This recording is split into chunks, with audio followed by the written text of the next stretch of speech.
pure just adrenaline, and I was extremely scared. 17-year-old Shawn Michael Reynolds thought he was about to die over a PlayStation. As I was laying on the ground and I'm looking towards him and he's pointing a gun at me and I'm completely helpless. It all started with an ad on the mobile marketplace website OfferUp. Shawn was selling a PlayStation 5 and right away he got an interested buyer. They offered exactly what I had listed it for, and it appeared to be a younger kid. They agreed to meet in the afternoon outside of 92nd Street Elementary School in Watts.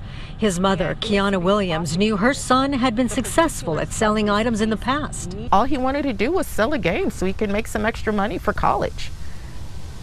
And yet he was met by individuals who plotted to essentially rob him and kill him. The two young assailants, a 14 and 17-year-old, robbed Shawn and then shot him, left him bleeding on the street, then drove off in his car. He was hit in the left hip but penetrated the abdominal area. Dr. Melanie Cerino is a rehab pediatrician at Rancho Los Amigos in Downey.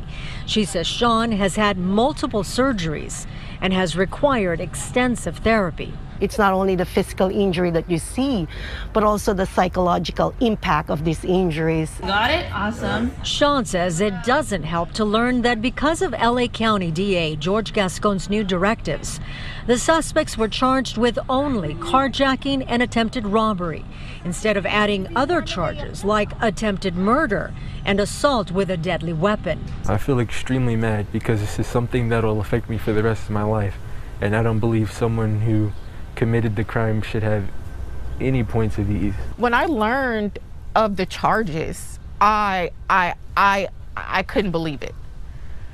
And I immediately started to advocate on his behalf. We reached out to the LA County DA's office asking why the suspects are not facing stiffer penalties.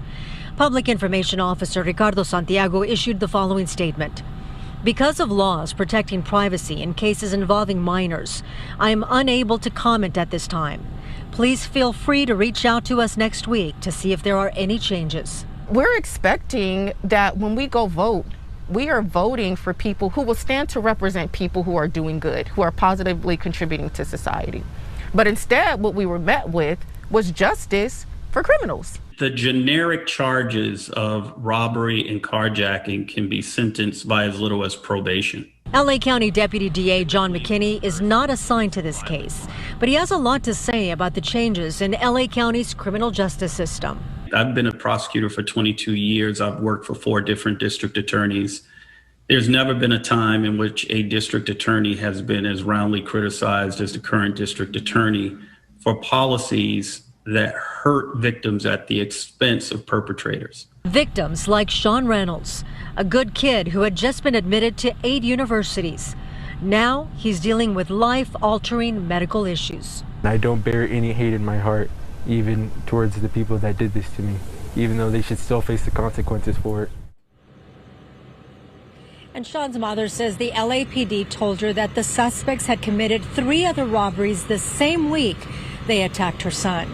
Now, because the suspects are minors, we're not able to confirm that information, but she says that's what the LAPD told her. I'll send it to you guys in the studio. That is just heartbreaking. We wish him well, Gina. Thank you so much.